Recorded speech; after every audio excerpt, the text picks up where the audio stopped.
Here's where I'm at. Have you seen the cost, the skyrocketing cost of what's going on with cars these days? Yes. So if you have a car and you're making payments and you're spending that money on payments, gas, insurance, tax, tag, title, parking, all that and above, we're going to kind of break that down, and it's only getting more expensive. People know famously I've not had a car for over 10 years now. Oh. I've saved, when I tell you that I've just saved in the last 10 years, 100 grand, that'd be easy. That's an easy number. But what happens when you save and you have all that money? Well, now you get to invest. Mm-hmm. And I've been able to buy index funds, ETFs, Bitcoin. And when I make it rain in the club, which we talked about earlier, I don't feel a penny. Okay? But I know a lot of people are going to say out there, how do you not survive with a car? We're going to discuss what that is today, because you got to do the math. Here's the numbers of what's going on right there. Is your car keeping you broke, or is it actually helping you get paid and laid to doing your way? My guess is, if we're going to do the math across the board, 2 out of 3 Americans are living paycheck to paycheck. That means 2 out of 3 of you are going broke because of your car payment. That's my guess. Anyway, here are some numbers for you. Kelly's going to put some numbers on the screen. I get pissed when I see these types of things. Not yet. Average price of a new car pre-COVID, 2019, not so long ago, 3 years ago, was $39,000. Okay? Average price of a new car today, $48,000. So that's a 10 grand increase almost, just for the opportunity to drive a car. Awesome. The average monthly car payment, 2022 was $648. Now in 2023 is $716. I remember when I started doing financial content in 2016, 17, the average car payment was $500. So there's a map, I think, or a little graph of a cars going up the stairs. See if we can pull that up real quick. This is just to kind of give you a little indication of how expensive cars are getting. So the green are new cars and used cars are in blue. Now, without kind of dissecting these numbers, are they going up or down, Natalia? Even you can answer this one. They're going up. They're going up, okay? Not a mathematician, not a geographist, if that's even a thing, geologist. She doesn't know what's going on. No, she's coming and going. All I know, she's great. She's got a great smile. She don't do math. She doesn't know geography. I'm smart. But go back to that map. Okay, this thing is getting out of control. Really? A few years ago, 2016, 17, 18, 19, we were talking about average car payment, $500. For a used car, you're talking, what about a little under $400. Yeah. Now we're talking $600-700 on just the car payment. Yeah. Can we go back to that other graph that we were talking about right this? Now, this is the total cost, all in, of what it takes to make payment, total cost of a car these days. So the average, can we punch in a little bit? The average new car monthly payment, $648. And we just discussed the fact that on some numbers that we're seeing, $716. By the way, by the time you see this episode, Google it again. It might be more expensive. We try to fact check things. We try to give like sources here. Everything I check, the next article, it's more expensive. Cars are going up. This was the price is going up. We're going to discuss why. Go back to that map, if you will. So average new car payment, $648, that's going up. Used car payment, $503, that's going up. Wow. Average monthly insurance payment, $112 if you're a good driver. Okay, I see you girls out there on the road, all you old people here in Florida, you drive like shit. Keep going. Said Scroll the guy down. with no car. Yeah, said the guy with no car. Aha, and that's where we're gonna go with this. Thank you. Okay, average monthly gas for 15,000 miles per year, $270. You know what was going on with gas in 2021, 2022. Things are a little cheaper now. Shit still ain't cheap to say the least. Maintenance and repairs, you're talking about $100 a month. Is that a month? How's that even possible? Monthly registration fees and taxes, just throwing a couple dozen bucks. Total car cost per month. Do the number on this. Get your calculator out, Natalia. Oh, no. They're saying that a total car cost per month is $1,664. Yeah. Now, Nat, I know you're not a mathematician, but if you take 1,664 times how many months are in a year? Not a trick question. 12. She almost got that wrong. 12 months joke. in a year, 1,664 times 12. Give me a number. Times 12.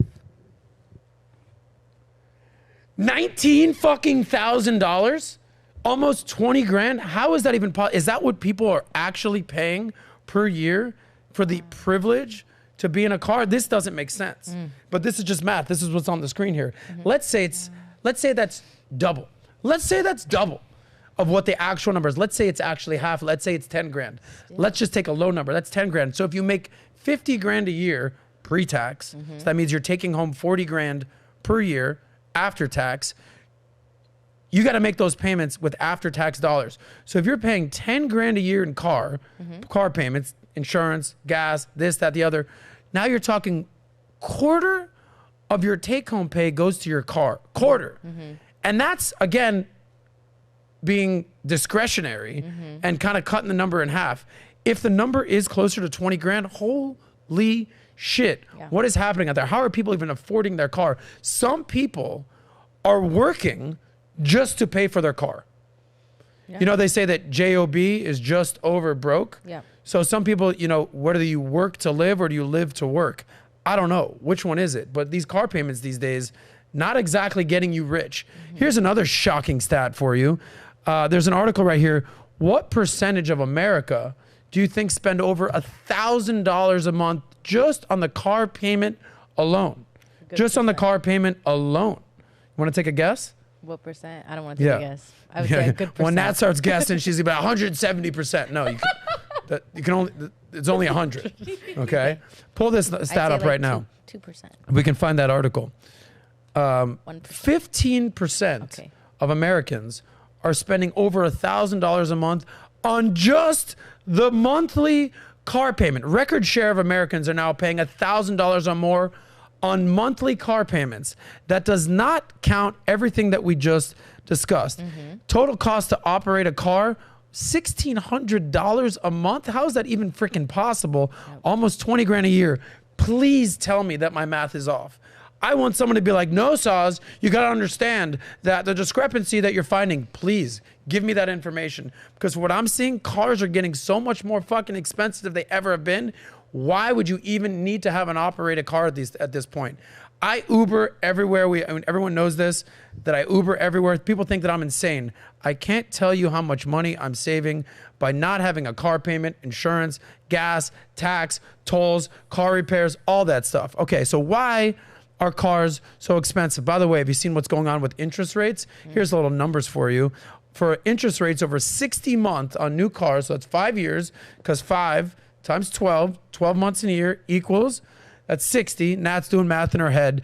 In 2021, the interest rates were 3.8%. Average interest rate as of February 2023, so that's last month, 6.25%, 6.25%. So interest rates have nearly doubled. We all know this. This isn't breaking news. We see the Fed fund rate, what's happening these days. This affects money, okay? The less money you have, the less money you have to go out, the less money you spend on hot chicks like Natalia and Kelly. Now, you're not getting paid, you're not getting laid, you're not doing shit your way. Now you got a problem. Big problem. Big problem. Holy moly. Nat, we'll come to you in a second. Now, why? I jotted some stuff down. Now, why are cars so expensive these days? Here's the list. It all comes down to supply and demand. We all talk about that. That's the economics, basic economics. So COVID affected the supply chain, the amount of vehicles that were being made, workers. Then you have the chips. We know this new CHIPS Act was just introduced in Congress. Technology, safety, airbags, seatbelts, parts. Everyone's got cameras on these cars these days. So all the stuff that goes into the car, more expensive than ever. Gas, interest rates. We just talked about insurance, maintenance, parking, tolls. Now you're getting a little fender bender, accident. Holy shit, I got to get a dent out, scratches, flat tire, what the hell, tickets. And that's if everything goes okay. God forbid you get a fucking DUI because you like to go out and party in South Beach like one of the two of us like to do. Holy shit, you're now broke and in jail without a car. Oh. That's just DUI talking right there. Quickly. So anyway, I learned this when I interviewed George Gammon. Shout out to George Gammon. If you ever see this, George, hell of a guy. Took me out in Medellin, Colombia. We had a great dinner. What a guy. Shout out to Rolo for introducing me to George Gammon. See, we do give credit where credit's due. Respect. He said, listen, don't worry about the price of something per se. Ask yourself this question. Is it cheap or is it expensive? So just answer that. Cars today, are they cheap or are they expensive? Well, according to the math and according to the charts, they are as expensive as they've ever been. So if you're the type of person that's like, yeah, I'm looking to get a new car, do the math. 3 words, do the math. Say, all right, this is what a car costs. Car payments, insurance, maintenance, tax, toll, this, that, blah, blah, blah, blah, blah, blah, everything that comes with that, or Uber, okay?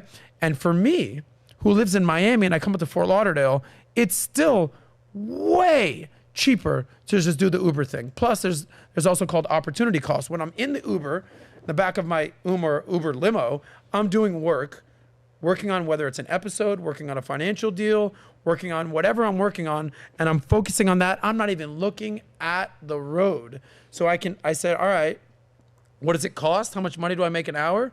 Okay, cool. This is what I make an hour. This is what I'm paying in Uber. I break down the math. Just do the math. Some people don't want to, you ever see like, all right, do the math. It's like, I don't even want to see it. I don't know, just pull the blinds out. I don't want to see what's going on right now. There's only one thing worse than doing a budget, and that is not doing a budget. Yes. Fired up out here on the SOSCAST today. Do the math. Uber everywhere. I'll tell you one quick story about an Uber. So I'm in an Uber. I'm with my buddy Chris. We're in the back of an Uber. We're driving through Wynwood, Miami. Shout out to our friends in Miami. And the Uber, boom, boom, hits something, flat tire. Pulls over, I got a flat tire. I say to the guy, hey man, good luck. And I got the fuck out of the car and I ordered another Uber. He's like, what do you want me to do? That's on you, Hoss. Yeah. Okay? I'm just gonna go live my life and not worry about a flat tire, getting a guy to come tow my car, fix it. None of that. I just kept it moving. So here's what I'll equate it to. Because there's got a lot of people out there that say, I got kids, I got family. Yeah. How the hell do you want me to deal with this? Oh, you don't think I thought about that? No. Okay. Well, we talked about this the other day with Tigran and Moral on PBD podcast, even my other friend. Maybe, just maybe, you don't need 2 cars. Fair enough. Maybe you just have 1 car. I know people out there, there's 5 people in the family. The mom's got a car, the dad's got a car, the older sister's got a car, the younger brother, the 16-year-old, they just got a car. Maybe you only need 2 or 3 cars. Car payments are keeping you broke. The middle class stays middle class and they don't get ahead because they don't know how to operate with money. So that's the biggest challenge they have going on these. I'll tell you one story. A buddy of mine, I told the story on the PBD podcast. He was like, look, I got these car payments. It's insane. My girl's got a car. I got a car. We got to take our kid to school, this, that, the other. I live in Kendall, which is about an hour south of downtown Miami. I am sick of living in Kendall. I said, well, how about this? What if you sold one of the car payments, sold one of the cars, had no payments? How much is your rent in Kendall? Oh, it's like $1,500 a month. How much is rent in Miami when I work? Oh, like $2,000. All right, cool. Do the math. How much would you save if you just moved to downtown? Now you're living in like the best part of town, not in fucking Bumblefuck. And he goes, oh, we'd probably save about $800 a month with car insurance, blah, blah, blah. And I said, where do you prefer to live? He goes, oh, definitely downtown. I said, all right, well, what are you going to do? He sold his car. Okay. They got out of their lease. They moved to downtown Miami. I go, how you feeling? He goes, I'm so happy. You've changed my life for the better. Because, it's one of these things because we're so, one of the things they say in life is the only constant is change. Okay. Now, there was a time and place where everyone had to get to work at their desk, get to work. You got to work at your desk. What we quickly realized is that you can work from anywhere these days. You can work from home. You can work from anywhere. You can be a digital nomad and work from anywhere. So things change. So you know what now? I don't need to sit at my desk. I got one of these. What are these things called? Phones. Oh, goddamn cell phone. I can just do all my deals, everything I'm working on right from here. Or what's that other thing that you put, the laptop? You don't need to be at your desk. So what's the analogy? What's the metaphor here? You're so used to getting in the car, driving to work, making the car payments. I got to have insurance. I mean, hello, collision, insurance. All right. I got to pay the gas, got to do the pump. You're so used to this. But what you don't realize is that society has changed. Technology has changed. You can Uber wherever you want to live or Uber wherever you want to go, live wherever you want to live. Things have changed. So this car thing. So nobody questions somebody when they live in New York City and don't have a car. Right. Yeah, it makes Yeah, why would you need a car? You live in New York City. But the same metaphor for New York City is now available to every single one of you guys out there. I don't know. I'm on one right now. What do you think, Nat? I mean, I understand what you're saying. I think now especially it's validating the reason why you don't have a car. I think now you're like, see guys, this is why I don't have a car, especially because of this reason specifically. But I think it's also important to consider that not everybody has the luxury of being close to where things are for them. You know, when I lived like in Orlando, everything was 30 minutes and longer away. So, you know, Ubers and the time it takes to get there, your Uber comes, they cancel, you have an appointment. Like, you also have to consider, like, having a car does teach you certain responsibilities. It does give you access to being in control of your time specifically. So there are pros to it. You know, that's another way that you can build your credit as well. I think it's a matter of buying smart and being able to purchase the right car for your situation and your lifestyle. Now, of course, right now with it being so expensive, I completely understand, you know, having a car right now. When I went to get a car, it wasn't because it was like, oh, I just want to shop for a car. It's because like I needed a car. I'm moving out of my home city. Like, I need to navigate in a new city. So I had to purchase a car. And, you know, it was times of saving that I had saved, and I figured if I'm going to get a car, I'm going to get a car that I'm going to keep for a very long time. I'm going to maintain it. It's going to help me build my credit, and that's why I ended up with the car that I did. And I know you love when I Uber you around in my car. My Uber driver right here. So it does serve its purpose, and it does also, like, to me, I think of it as like, yes, I'm paying for my car and all those things, but it's also teaching me like investing into myself. It's also saying, well, Natalia, I'd rather pay for this than go spend my money on God knows what on the weekend, if, you know, whatever. You know, some people don't have that discipline to like be in control of what they're spending their money. So it's like, if you have certain items, you know, you can kind of use that to hold you responsible of spending your money in a smart way. But of course, you know, purchasing a car has to be something that fits in your lifestyle. And I think today, especially, it is super important for budgets to be made. I think all the points that you make are very valid, but I also don't want to shame the people who do have a car that do need a car. And shout out to everybody who is able to navigate without a car. Shout out to all you non-car people. Yes. Yeah. I actually have a video of you when you had rented a car because you were driving to, I think, Orlando. Yeah. And I have to maybe send Kelly the video because you're like driving on your phone. I'm like, this is why you don't have a car. Yeah, I don't need a car, Mike. So This let is me why be you don't clear. have a car. Let me be clear, because people are like, how do you even operate this? Understand one thing. I am not anti-car. I am anti-spending all your money, okay, on your car and on your vehicles. So if you have a ton of money in the bank and life's good and you have an emergency account, you've got a cushion, you've got money saved up, and this is extra money you're spending on a car, God bless you. But the numbers don't support that. The numbers support that the average person in America is hemorrhaging money on their vehicle, and it's only getting more expensive. So if you like that clip, click right here to watch another, or if you want to watch the entire SOSCAST, click right here.